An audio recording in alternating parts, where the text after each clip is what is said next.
여러분들, 이 세상, 이 시대의 특징을 뭐라고 할 수 있겠습니까?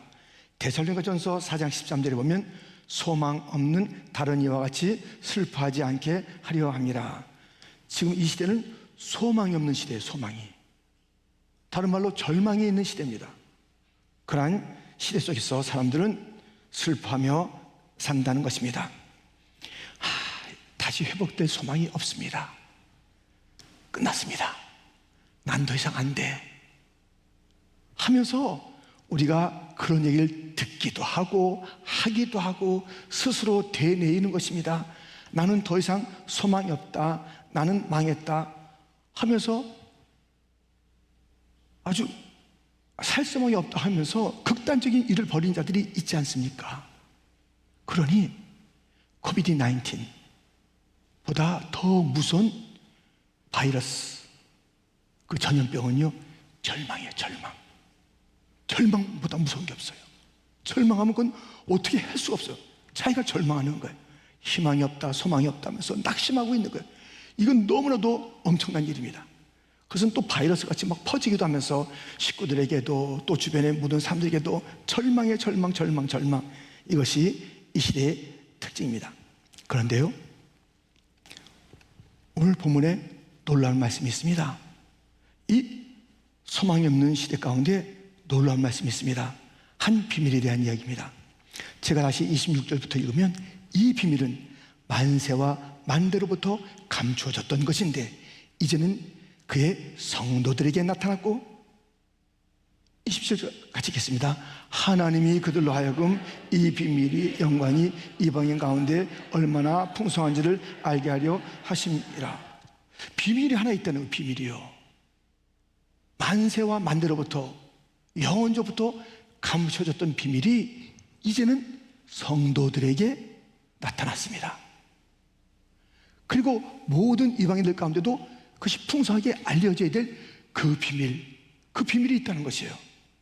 절망의 세대 속에, 낙심하는 세대 속에 비밀 이야기를 하고 있습니다. 이 비밀이 무엇인가 오늘 답을 주고 있잖아요. 본문 27절 하반절, 이 비밀은 너희 안에 계신 그리스도시니 곧 영광의 소망이니라. 감췄던 비밀이 나타났다는 것이에요. 교회의 성도들에게 우리 가운데 나타났어요. 그 비밀은 그리스도인데, 그리스도가 우리 안에 계신데, 그것을 우리가 어떻게 표현할 수 있냐면 영광의 소망이신 그리스도께서 우리 안에 계시고 그 영광의 소망이 나타났다, 또 그것이 알려져야 된다라는 말씀하고 있습니다. 소망입니다. 영광의 소망입니다. 뜬구름 같은 소망이 아닙니다. 안개 같은 소망이 아닙니다. 영광의 소망입니다. 만세전부터 만대로부터 내려오는 소망입니다. 누구도 이 소망을 꺾을 수가 없어요. 이 소망은 잠깐 있다가 사라지는 것이 아니에요.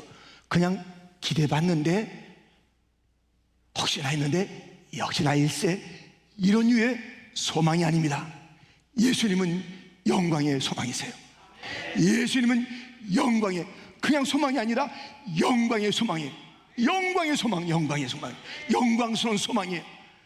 그러면서 이것이 비밀이었다. 이토록 영광스러운 소망, 비밀이었다. 그것은 예수님이며 예수님의 이름은 영광의 소망이라고 우리에게 일러주고 있습니다. 영광의 소망, 만대로부터, 만세전부터 감춰졌는데 우리 하나님께서 이것을 고이 간직해 두시고 예언은 하셨죠. 메시아가, 그리스도가, 하나님의 아들이 오면 어떻게 되는가 이야기하셨잖아요. 그 예언이 있는데 그 실체가, 영광의 소망이 드디어 도래했고 나타났다는 것입니다. 영광의 소망을 가진 자들은 어떻게 살아야 영광의 소망을 가진 자, 그 무게로 산다는 것입니까? 그것은 무엇보다도, 이 말씀을 들어보시죠. 디모데전서 1장 1절입니다.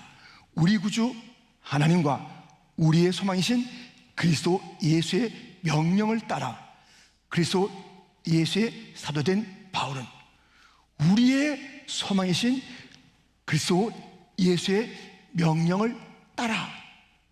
보셨죠? 그 말씀을. 우리의 소망이에요. 그 예수님의 명령이에요. 그 명령은 힘들잖아요. 괴로운 거 아니에요? 왜 이렇게 또 일을 갖다 맡기실까? 또 이건 무슨 또 뭘 또 하면서 우리는 그 명령에 대해서 마음이 이렇게 하잖아요. 여러분들, 그 명령에 무엇이 담겨 있다고요? 소망이 있어요. 소망. 주님께서 주시는 명령에는 소망이 있어요. 우리 피곤하게 만들어요? 우리 괴롭게 만들어요? 네 인생을 또 이렇게 태클 것이나 그게 아니라니까요. 그 명령에는 주님의 소망이 담겨 있는 것이에요. 너무나도 영광스러움이 담겨 있는 것이에요. 가나안 땅으로 가라. 그 가나안 땅으로 갈 때 무엇이 있기 때문에 그러죠? 거기에 적군이 있죠. 가나안 7족속이 있잖아요. 여러 가지 그 방해되는 것이 있지 않습니까? 그런데도 가라는 거예요. 안 가고 왜? 하면서 불평하면서 거기 머뭇머뭇거렸던 불순종의 사람들이 있지 않습니까? 거기 왜 가요? 가니까 너무 무섭고요. 가다가는 큰일 나겠습니다. 그런 자들 있잖아요. 그런 자들에게 그 가나안 땅에 소망, 적과 꿀이 흐르는 것, 안식과 영광, 불순종의 사람들은 상관이 없어요. 그래? 알았다. 여기서 죽어. 명령을 따르지 않는 자는 아무런 그 영광스러운 것을 누리지 못하는 것이에요. 우리 주님의 명령에는 영광이 달려 있습니다. 그러므로 우리는 그 명령이 있을 때마다 기뻐 뛰어야 되는 거. 이야! 영광 있고 소망 있고 안식이, 명령을 따를 때 안식이 있습니다. 명령을 제껴놓고 내가 안식을 취해요? 그게 평강이에요? 하나님의 명령 없이 살아가요? 그게 진짜 삶이에요? 그 헛된 삶이에요. 그거 진짜 절망이에요. 그 명령을 기뻐해야 돼요. 주의 명령이 가득 차 있잖아요. 이 명령을 주시는 것은 무엇이에요? 소망을 주기 위한 것이에요. 무엇을 하라? 소망이에요. 소망. 거기 소망, 안식, 영광, 적과 꿀, 그 가나안 땅에 부유함이 있는데 어떻게 해야 된다고요? 순종해야 되는 거예요. 그 명령을 따라가야 되는 것이에요. 그러니 우리는 소망의 주님, 내 안에 계신 영광의 소망이신 그 주님께서는 명령을 하시며 따르라 하시는 주님이십니다. 지금 주의 명령대로 살고 있습니까? 내 생각대로 사는 것이 아니라 주님의 명령대로 사는 것이 소망이 있는 자, 영광의 소망이 있는 자입니다. 그런 자들에게 찬란함이 있어요.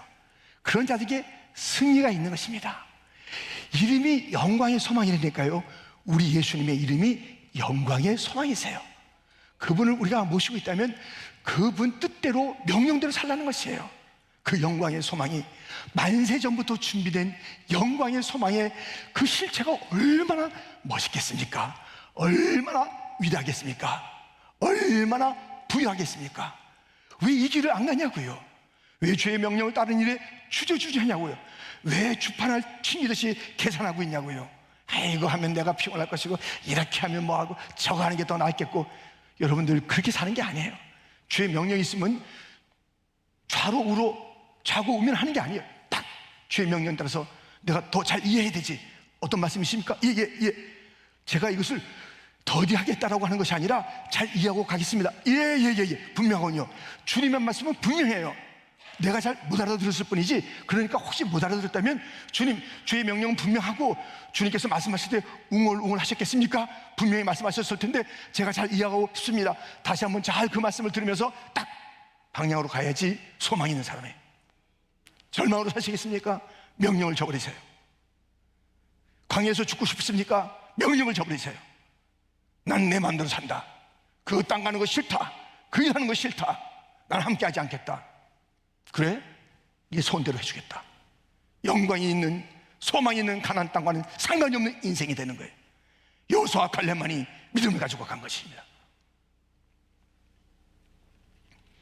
이 영광의 소망을 가진 자는 또 어떻게 사냐면요, 흔들리지 않습니다. 히브리서 6장 19절 말씀입니다. 우리가 이 소망을 가지고 있는 것은 영혼에 같아서 든든하고 견고하여 휘장 안에 들어가나니. 여러분들, 우리 배가 닻을 내리잖아요. 여러분들 어디에 닻을 내리고 삽니까?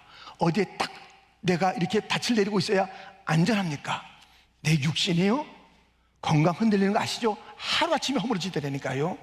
그리고 얼마나 사고가 많아요. 아무리 뭐 몸짱 만들고 그래도 툭 넘어지기도 하고 툭 부딪히기도 하는 것이에요. 그러니까 그 한계를 갖고 있어야 되는 거예요. 내 육체를 가꾸는데 이것에 막 소망을 두고 있어요. 아, 건강 지켜야지요. 최선 다해야죠. 근데 정말 이 널뛰기 하는 그런 이 건강의 모습을 우리가 알고 있지 않습니까? 마침내 허물어지는 거예요. 이 건강은 점점, 그것도 주님께서 우리에게 주어진 시간 가운데 점점 쇠약해지는 것, 그 나쁜 게 아니잖아요. 그것은 또 다른 또 기회를 우리에게 주는 것입니다. 아, 이 땅에 소망을 갖지 않는 것, 그렇구나.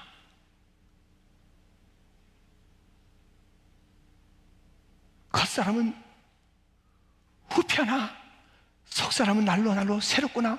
그런 말씀들이 콱콱콱 와닿는 그런 일들이 있지 않습니까? 그러니 건강에 닻을 내리는 삶들, 물질도 돌고 도는 것이 돈인데, 필요하고 열심히 여러분 투잡들이자 뛰어서 뭐 해서 우리 아이들도 또 생활도 하고 렌트비도 내야 되잖아요. 그래서 갖다 무시하는 것은 아니잖아요. 근데 거기에 닻을 내리지 마세요. 돈은 우리를 배반합니다. 닻을 내리면 필요하게 쓰면 되지만, 돈에 우리가 무엇을 닻을 내리면 그것은 우리를 하여금 아주 흔들리는 삶, 돈 따라가는 인생이니까. 돈이 얼마나 흔들려요? 그냥 우리 가운데 있는 게 아니라니까요. 친구, 거기에 닻을 내리겠습니까? 사람에게 닻을 내리겠습니까? 그 무엇에 닻을 내리겠어요? 자녀 사랑해야죠. 자녀에게 닻을 주지 마세요. 남편 존경해, 거기에 닻을 주지 마세요. 아내 사랑하고 아껴야죠. 거기에 닻을 주지 마세요. 우리가 닻을 두는 대상은 유일한 소망이신 예수님에게 우리가 닻을 두어야 될 줄 믿습니다. 거기에 내려야 돼. 거기에 딱, 그래야지 흔들리지 않는 거예요. 난 소망은 예수님에게 있다 해야지 애들에게 있다. 여러분들, 남편도 아내도 귀한 분이지만 그 사람이 우리에게 닻이 될 수가 없어요. 내가 뿌리 내릴 그것은 아니에요. 함께 주어진 시간 동안에 사랑하며 존경하며 아끼며 사랑하는 그러한 대상이지 내 믿음의 대상은 아니라고요. 거기에 닻을 내리면 안 된다고요. 예수님의 부활의 그 날에 이것을 알지 못하고 엠마오로 내려가던 두 제자가 있었습니다. 부활을 알지 못하니 어떻게 됩니까? 절망입니다. 아, 예수님 따라다니는데 그게 뭐야? 그렇게 죽으시고 처참하게 죽으시고 말이야. 아이고, 우리 이 신세가 뭐냐 하면서 절망을 가지고 내려가는 누가복음 24장의 말씀이 있고요. 이것을 김두한 장로님께서 곡으로 만들었습니다. 이 내용을 보세요. 얼마나 부활의 주님을 알지 못하면 절망과 그 탄식과 근심과 슬픔이 공포가 있는지, 그러나 부활의 주님을 알게 된다면 어떤 것이 있는지 우리 함께 찬양합니다.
우리 인생길은 엠마오 가는 길이에요.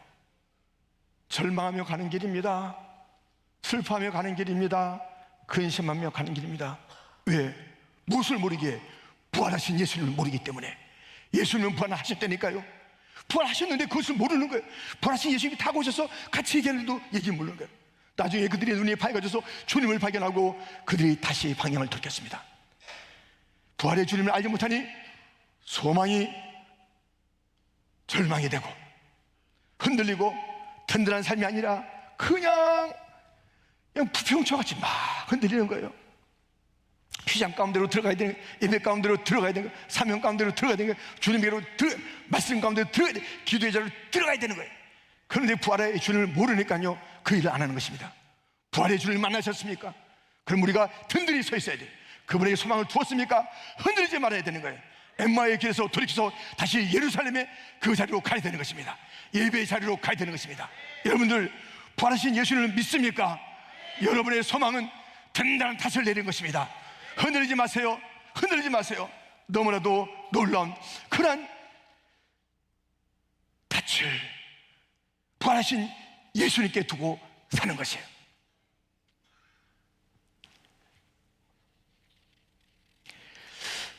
우리가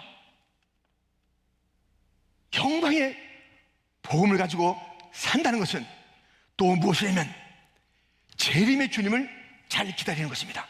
디도서 2장 13절 말씀 함께 읽겠습니다. 복스러운 소망과 우리의 크신 하나님 구주 예수 그리스도의 영광이 나타나심을 기다리게 하셨으니 아멘. 여러분들, 소망을 가진 자, 복스러운 소망을 가진 자, 영광의 소망을 가진 자, 예수님이 내 안에 계신 자, 내가 그 주님 안에 있는 자의 삶을요, 그날을 기다리는 거예요. 지금도 부활의 주님과 함께 흔들리지 않는 삶을, 우리의 닻을 그곳에 두고 살아가는 그런 삶일 뿐만 아니라 다시 오실 주님, 최대의 소망은 무엇이에요? 다시 오실 주님이에요. 그 주님을 기다리는 삶이에요. 아멘? 그때 이제 억울한 거 다 풀어진다니까요. 이 땅에 사는 동안에 예수님보다 억울하신 그 길을 걸으신 분이 어디 있어요? 바울도 얼마나 억울합니까?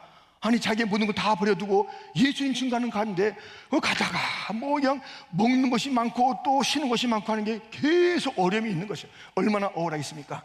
그래도 그것을 뛰어넘는 그 힘은 주님 다시 오시리. 주님 다시 오신다. 다시 오실 주님 바라보는 거예요. 복스러운 소망을, 주님을 기다리는 거예요. 영광의 소망을 가진 자들은 그날을 기다려요. 그날을. 모든 약속들이 성취가 되는 그날, 내 모든 수고에 위로가 있을 그날, 상급 약속한 상급을 주실 그날, 다 지나갈 거예요. 그런데 우리는 그날을 기다리며 살아야죠. 영광스러운 소망을 가진 자들이에요. 우리는 누구냐? 만세 만대부터 감춰졌던 그 비밀을 알게 된 자들입니다. 이게 보통이겠냐고요. 보통이겠냐고. 이것이 우리 주님께서 감추고 감추었던 것이야. 너무나도 가슴 벅차게 이제 이걸 딱 풀어놓으면 온 세상이, 오늘 그러잖아요. 온 세상이, 온 성도가 기뻐 뛸 것을 감추고 있다가 그것을 이제 펼치셨으니 예수님이며 골로새서 1장 27절 본문에 있는 대로 영광의 소망이시라고 그랬습니다. 주님께서 그렇게 영원전부터 아꼈던 예수님을 보여주시면서 너희들은 영광의 소망을 가진 자야 하고 우리에게 주어졌는데 소망을 엉뚱한 데 갖다 두고 세상에 끊어질 것들이 툭툭툭 끊어지고 있는 그때 여전히 미련스럽게 그것을 붙잡으려 하는 것이에요. 놔야 됩니다. 주님만 소망해야 됩니다. 주님만 붙잡아야 될 줄 믿습니다. 흔들리지 않는 그 본질을 붙잡아야 되는 것이에요. 다 지나가는데 어쩌자고요? 그것이 무엇이라고요? 우리가 영광의 소망을 가진 자의 세 가지 특징을 말씀드렸습니다. 뭘 했지? 다시 한번 정리해드리면 주님의 명령 따라 사는 것이 아멘? 소망이라는 거예요. 명령 따라 사는 것. 오늘 주어진 명령을, 그 다음에 우리의 닻을 주님에게 두고 흔들지 않는 것이 영광의 소망을 가진 자들이라는 것입니다. 엉뚱한 데 단 내리고 어떤 일 저떤 일 하지 마세요. 이미 주님께서 이 말씀대로 사는 거예요. 말씀대로. 그럼 흔들리지 않는다니까요. 견고하다니까요. 삶이 든든하다니까요. 그리고 항상 기도의 자리, 예배의 자리, 그 봉사의 자리, 얼마나 예뻐요. 그 뭐 시험에 들어가 훅훅 날아가고 말이죠. 어디에 닻이 있는지 도대체. 주님에게 소망이 있다면요, 이 몸의 소망 무언가 우리 주 예수 뿐일세. 아멘. 우리 주 예수밖에는 믿으리가 없다라는 그 자존심과 그 확실성과 그 당당함을 가지고 살아야죠. 누가 뭐래도 나는 예수님이야, 예수님이야, 예수님이야. 영광의 소망을 가진 자들은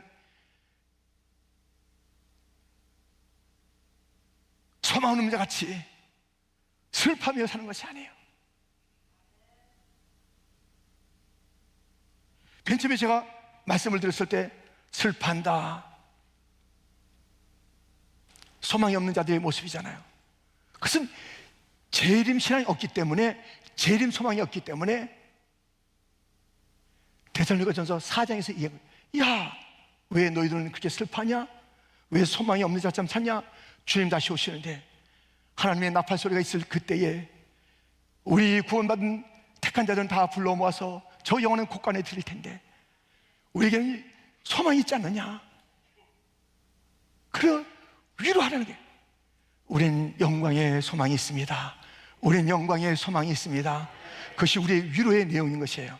우리 주님 다시 오십니다. 우린 영광의 소망이 있습니다.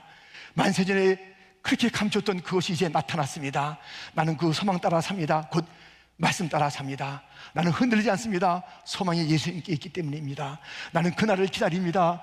내 최대의 소망은 주님 다시 오시는 것이지, 이 땅 그 무엇이 내 그 소망의 그 가장 클라이막스가 아니에요. 클라이막스는 주님 오시는 것입니다. 옆에 분에게 예수님이 영광의 소망이십니다. 한번 같이 얘기해 주실까요? 예수님이 영광의 소망이십니다. 예수님이 영광의 소망이십니다.